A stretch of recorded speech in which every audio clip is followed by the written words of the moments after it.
नमस्कार। आप सुन रहे हैं हमारा साप्ताहिक कार्यक्रम प्रादेशिक समाचार दर्शन। कार्यक्रम के आज के अंक में हम लेकर आए हैं विभिन्न जिलों की समसामयिक गतिविधियों पर विशेष रिपोर्ट। तो शुरू करते हैं आज का अंक। स्वच्छता में देश में लगातार 7 बार अव्वल इंदौर अब पर्यावरण संरक्षण की दिशा में एक अनूठी पहल करने जा रहा है। इंदौर क्लाइमेट मिशन यानी इंदौर जलवायु अभियान के तहत इंदौर दुनिया का पहला ऊर्जा साक्षर शहर बनेगा। पेश है इंदौर संवाददाता की एक रिपोर्ट। इंदौर शहर में जलवायु परिवर्तन मिशन के तहत कार्बन उत्सर्जन घटाने के लिए 1 दिसंबर 2024 से 100 दिवसीय अभियान शुरू किया गया है। नगर निगम और एनर्जी स्वराज फाउंडेशन के संयुक्त तत्वावधान में चल रहे इस अभियान का नेतृत्व आईआईटी मुंबई के प्राध्यापक और solar man of India doctor Chetan Singh Solanki कर रहे हैं। इंदौर जलवायु मिशन का उद्देश्य ग्रीन हाउस गैसों के उत्सर्जन को कम करना, ऊर्जा संरक्षण को बढ़ावा देना और नागरिकों के बीच पर्यावरण के प्रति जागरूकता फैलाना है। इसके लिए शहर में बिजली की खपत में 20% तक कमी लाने और 3 से 5 लाख लोगों को ऊर्जा साक्षर बनाने का लक्ष्य तय किया गया है। मार्च 2024 तक चलने वाले इस अभियान की आकाशवाणी से चर्चा करते हुए डॉक्टर चेतन सिंह सोलंकी ने बताया। इंदौर क्लाइमेट मिशन पूरे वर्ल्ड में बहुत यूनिक मिशन है। अभी तक इंदौर भारत में सबसे स्वच्छतम शहर के रूप में जाना जाता है, क्योंकि अभी तक इसने दिखने वाले कचरे को कम किया, जो एक परिवार का एक साल का सिर्फ 150 से 200 किलोग्राम होता है। जो न दिखने वाला कचरा होता है, जो ग्रीन हाउस गैसेस होती है, कार्बन एमिशन होता है, वो एवरेज एक परिवार का 10,000 किलोग्राम होता है, जो कि 10 पेड़ों को काटने के बराबर है। तो इंदौर नगर निगम और एनर्जी स्वराज फाउंडेशन ने मिलकर एक मिशन चालू किया जिसका नाम है इंदौर क्लाइमेट मिशन। और विश्व में पहली बार ऐसा होगा कि पूरा शहर मिलके अपने कार्बन उत्सर्जन को कम करेगा। तो हर व्यक्ति, हर परिवार, हर संस्था को 20% बिजली कम करने का टारगेट दिया है।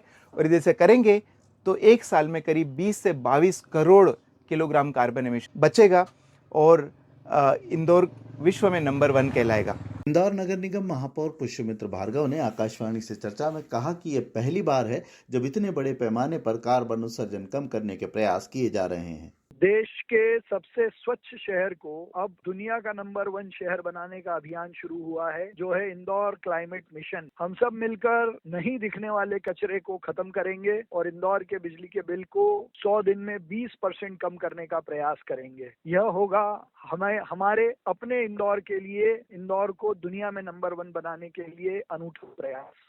फिलहाल इस अभियान में शहर के 6 प्रमुख शैक्षणिक संस्थान विद्यार्थियों को ऊर्जा संरक्षण और बिजली बचत के लिए प्रेरित करने के लिए विभिन्न आयोजन कर रहे हैं। वे अब तक 65,000 से अधिक परिवारों को इस अभियान से जोड़ चुके हैं। उम्मीद है आने वाले दिनों में इंदौर पर्यावरण संरक्षण की दिशा में देश और दुनिया में एक मिसाल कायम करेगा। प्रादेशिक समाचार दर्शन के लिए इंदौर से मैं मनिंद्र कुमार दुबे। झाबुआ जिले में प्रशासन गांव की ओर अभियान चलाया जा रहा है। क्या है ये अभियान, बता रहे हैं हमारे संवाददाता हरीश कुमार यादव। झाबुआ जिले में केंद्र और राज्य सरकार की मंशानुसार इस बार सुशासन सप्ताह प्रशासन गांव की ओर एक अभियान के रूप में 19 दिसंबर से 24 दिसंबर तक मनाया गया। 2015 से शुरू किए गए सुशासन सप्ताह का इस बार उद्देश्य था कि सरकार और जनता के बीच पारदर्शिता और जवाबदेही को बढ़ावा देना, जनता की शिकायतों को सुनना और उसका शीघ्र निराकरण करना, सरकारी योजनाओं को अधिक कुशल और प्रभावी बनाना, भ्रष्टाचार के खिलाफ जागरूकता फैलाना और भ्रष्टाचार को खत्म करना, नागरिकों को उनके अधिकारों के प्रति जागरूक करना और उन्हें सशक्त बनाना।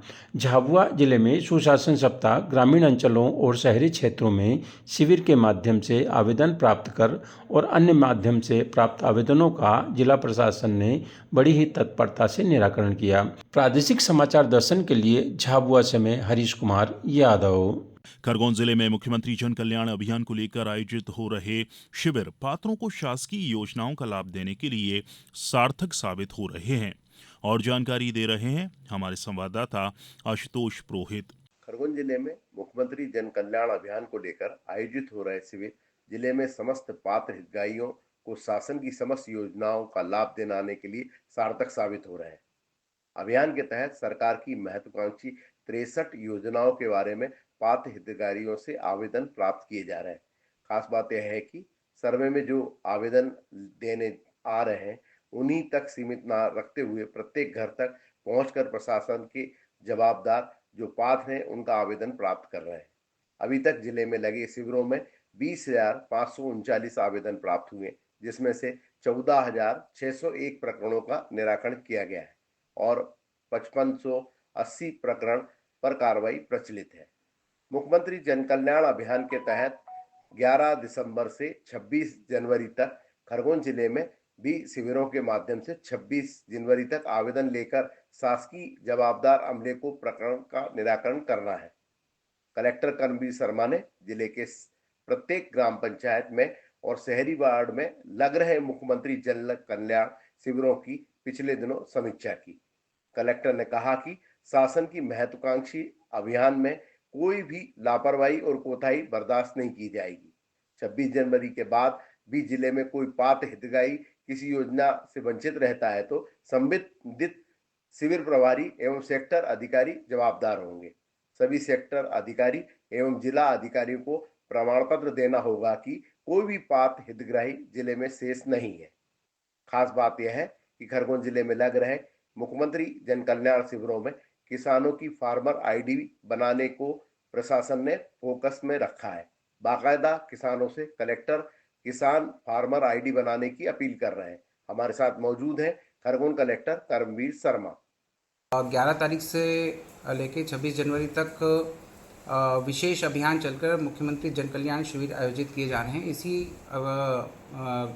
शिविरों में राजस्व विभाग के अंतर्गत प्रत्येक किसान की फार्मर आईडी बनाई जा रही है और उसके खसरे को आधार के साथ में और समग्र के साथ लिंक किया जा रहा है। ये प्रक्रिया बहुत ही महत्वपूर्ण है सभी किसानों के लिए, क्योंकि आगे के किसानों को जो भी लाभ प्राप्त होना है वो इन्हीं 2 आईडीज़ के माध्यम से होना है। अतः सभी किसान भाइयों से मैं ये खरगोन जिले के रिक्वेस्ट करना चाहूँगा कि वे अपने पटवारी से तत्काल संपर्क करें तथा इन कैंपों में और इन कैंप के अलावा भी पटवारी के माध्यम से अपनी फार्मर आईडी जरूर बनवा लें और अपने खसरे को आधार के साथ लिंक करा लें, ताकि आगे आने वाली कोई भी सुविधाओं का लाभ से वो वंचित ना रहें। ये बहुत ही महत्वपूर्ण है। अतः सभी किसान भाई इस संबंध में सचेत होकर आगे होकर अपने पटवारियों से संपर्क करके आईडी बनवा लें। प्रादेशिक समाचार दर्शन के लिए मैं खरगोन से आशुतोष पुरोहित। मंदसौर जिले में 11 दिसंबर से 26 जनवरी तक जन कल्याण अभियान संचालित हो रहा है और ब्यौरा हमारे संवाददाता दीपक शर्मा से। मंदसौर जिले में 11 दिसंबर से 26 जनवरी तक जन कल्याण अभियान संचालित किया जा रहा है। जन कल्याण अभियान के तहत जिले में शिविरों के माध्यम से 8,286 हितग्राहियों के आवेदन प्राप्त हुए। इनमें 5,359 आवेदनों का निराकरण किया जा चुका है। जल कल्याण अभियान में केंद्र और राज्य सरकार की हितग्राही मूलक और लक्ष्य आधारित 45 योजनाओं की 63 सेवाओं का मैदानी स्तर पर क्रियान्वयन सुनिश्चित किया गया है। इन योजनाओं के लाभ से वंचित रहे पात्र हितग्राहियों का चिन्हांकन कर उन्हें हित लाभ दिया जा रहा है। इसके तहत जिले में ग्राम पंचायत और वार्ड स्तर पर शिविर लगाए जा रहे हैं। शिविर में विभिन्न विभागों द्वारा योजनाओं का लाभ पात्र हितग्राहियों को दिया जा रहा है। साथ ही शिविर में प्राप्त आवेदनों को सीएम हेल्पलाइन पोर्टल पर अपलोड किया जा रहा है।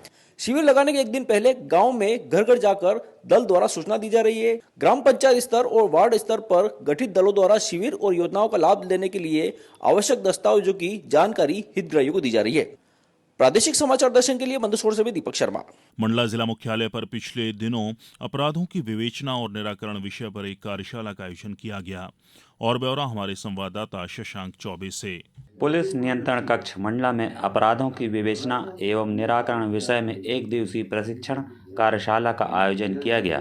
थाने में पदस्थ उप निरीक्षक से लेकर प्रधान आरक्षक रैंक के 50 अधिकारी द्वारा प्रशिक्षण प्राप्त किया गया। प्रशिक्षण के प्रारंभ करते हुए अतिरिक्त पुलिस अधीक्षक मंडला द्वारा नए कानून के संबंध में जानकारी साझा करते हुए उपस्थित विवेचकों द्वारा किए जा रहे विभिन्न आपराधिक प्रकरणों की अद्यतन स्थिति की जानकारी ली गई। प्रशिक्षक एसडीओपी निवास पीएस बालरे द्वारा नए कानूनी विवेचना के विभिन्न पहलुओं व विवेचना की बारीकियों को पीपीटी के माध्यम से सरलता से समझाते हुए अपना जमीनी स्तर पर किए गए कार्यों का अनुभव साझा किया। साथ ही नए कानून के तहत वैज्ञानिक पहलुओं के बारे में जानकारी देते हुए ई साक्ष्य के माध्यम से डिजिटल साक्ष्यों के संकलन व न्यायालय में साक्ष्यों के महत्व के संबंध में जानकारी साझा की गई। प्रादेशिक समाचार दर्शन के लिए मंडला से मैं शशांक चौबे। मुरैना जिले में बीते 10 वर्षों के दौरान शहद का उत्पादन प्रतिवर्ष 35,000 क्विंटल से अधिक हो रहा है। इसे अंचल की मीठी क्रांति माना जा रहा है।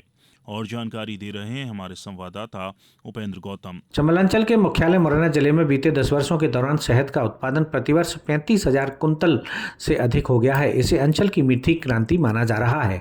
जिले के 2 सैकड़ा से अधिक गांवों में मधुमक्खी पालन का कारोबार 3,25,000 मानव दिवस रोजगार का सृजन कर रहा है।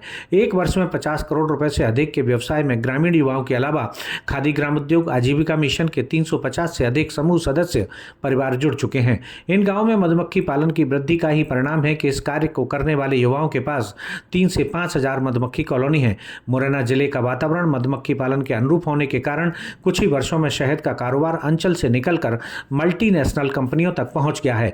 कृषि अनुसंधान केंद्र मुरैना के वैज्ञानिक डॉक्टर अशोक सिंह यादव ने बताया कि पिछले 10 साल में जो है मधुमक्खी पालन के क्षेत्र में मुरैना जिले ने काफ़ी प्रगति की है। आज हमारे ज़िले में 1 लाख से अधिक मधुमक्खी की कॉलोनियाँ हैं और हमारे जो किसान भाई हैं वो खेती के साथ साथ मधुमक्खी पालन से भी जुड़े हुए हैं और इसमें हमारे जो नौजवान जो ग्रामीण नौजवान जो युवक हैं उनका बढ़ चढ़कर जो है इसमें हिस्सेदारी है। और ऐसे कई गांव हैं हमारे ज़िले में जिसमें हज़ारों की तादाद में मधुमक्खी की कॉलोनियाँ हैं। कुछ गांव ऐसे हैं जिनमें एक गांव में जो है 5-5, 6-6 हज़ार कॉलोनियाँ हमें देखने को मिलती हैं। और हम ये देखें कि जो हमारे 1 लाख से अधिक जो मधुमक्खी की जो कॉलोनियाँ हैं उनसे हमारे ज़िले में लगभग जो है 35,000 कुंटल शहद का उत्पादन प्रतिवर्ष हो रहा है। कृषि आधारित मधुमक्खी पालन में शहद के अलावा अन्य उत्पाद मोम, रॉयल जेली, वेनम, पॉलन, प्रोपेलिस प्राप्त होते हैं। यह अनेक बीमारियों को दूर करने वाले स्वास्थ्यवर्धक औषधि के साथ ताकतवर खाद्य पदार्थ के रूप में पहचान रखते हैं। शहद का व्यवसाय करने वाले इन युवाओं को इन अतिरिक्त उत्पाद से ही आर्थिक लाभ हो रहा है, इसलिए अंचल में इसे मीठी क्रांति माना जा रहा है। प्रादेशिक समाचार दर्शन के लिए मुरैना से मैं उपेंद्र गौतम। नीमच, मंदसौर, रतलाम के बीच 132 किलोमीटर लंबे रेलखंड के दोहरीकरण का काम अलग अलग क्षेत्रों में जारी है। और जानकारी दे रहे हैं हमारे संवाददाता दिनेश प्रजापति। नीमच, मंदसौर, रतलाम के बीच 132 किलोमीटर लंबी रेलखंड के दोहरीकरण का काम अलग अलग क्षेत्र में जारी है। नीमच में दूसरे चरण में हरकिया खाल से मल्हारगढ़ के बीच करीब 11.5 किलोमीटर लंबे ट्रैक की सुविधा नए साल के शुरू में मिल जाएगी। 4 जनवरी को कमिश्नर ऑफ रेलवे सेफ्टी का दौरा प्रस्तावित है। शनिवार को मल्हारगढ़ स्टेशन में आसपास अधिकारियों ने निरीक्षण किया है। पहले चरण के तहत नीमच से हरकिया खाल स्टेशन तक दोहरीकरण पूर्ण होकर 24 सितंबर को कमिश्नर निरीक्षण होकर अगले दिन से दोनों स्टेशनों के बीच नए ट्रैक पर ट्रेन का आवागमन हो रहा है। नीमच स्टेशन से मंदसौर की तरफ जाने वाली ट्रेन ट्रैक पर खड़ी होने या निकालने के कारण मल्हारगढ़ मंदसौर की तरफ आने वाली ट्रेनों को हरकिया खाल स्टेशन पर रोकना पड़ता था। इससे उदयपुर, इंदौर, उदयपुर, बांद्रा, जयपुर, भोपाल जैसी प्रमुख ट्रेनें प्रभावित होती थी। दूसरी तरफ हरकिया खाल मल्हारगढ़ दोहरीकरण लगभग पूर्ण हो चुका है और टेस्टिंग व फिनिशिंग चल रहा है। इस ट्रैक पर 3 मेजर व 10 माइनर ब्रिज का निर्माण किया है। इसमें हरकिया खाल के समीप वाला और चल्दू नदी पर बने ब्रिज के साथ मल्हारगढ़ के समीप एक ब्रिज बनाए जाने से देरी हुई है। जनसंपर्क अधिकारी खेमराज मीणा ने बताया कि नीमच से मल्हारगढ़ के बीच दोहरीकरण पूर्ण होकर नए ट्रैक पर गाड़ियां चल रही है और नए साल में हरकिया खाल से मल्हारगढ़ तक दोहरीकरण का सुविधा मिलेगी। इसके लिए लक्ष्य अनुरूप कार्य किया जा रहा है। प्रादेशिक समाचार दर्शन, नीमच, दिनेश प्रजापति। निवाड़ी जिले में भी इन दिनों मुख्यमंत्री जन कल्याण अभियान चलाया जा रहा है। और ब्यौरा हमारे संवाददाता विवेक दांगी से। निवाड़ी जिले में प्रशासन गांव की ओर अभियान चलाया जा रहा है और इसके साथ ही जन कल्याण अभियान के माध्यम से गांव-गांव में कैंप का आयोजन भी किया जा रहा है। निवाड़ी कलेक्टर लोकेश कुमार जांगड़ के निर्देशन में टीम बनाकर के कार्य किया जा रहा है। इस अभियान का नोडल अधिकारी लोक सेवा विभाग के प्रबंधक नीतीश जैन ने जानकारी देते हुए ये बताया है कि लगातार इस अभियान को गांव-गांव में आयोजित किया जा रहा है। मुख्यमंत्री जन कल्याण अभियान के अंतर्गत एवं प्रशासन गांव की ओर इस अभियान के अंतर्गत 5 नगरीय निकाय 136 ग्राम पंचायतों का सर्वे दल घर घर जाकर के योजनाओं में पात्र हितग्राहियों को लाभ हेतु चिन्हित कर रहा है और इसके साथ ही शिविर भी लगाए जा रहे हैं। निवाड़ी से समाचार दर्शन के लिए विवेक दांगी। कार्यक्रम के आज के अंक में इतना ही। अगले हफ्ते फिर मुलाकात होगी। नमस्कार।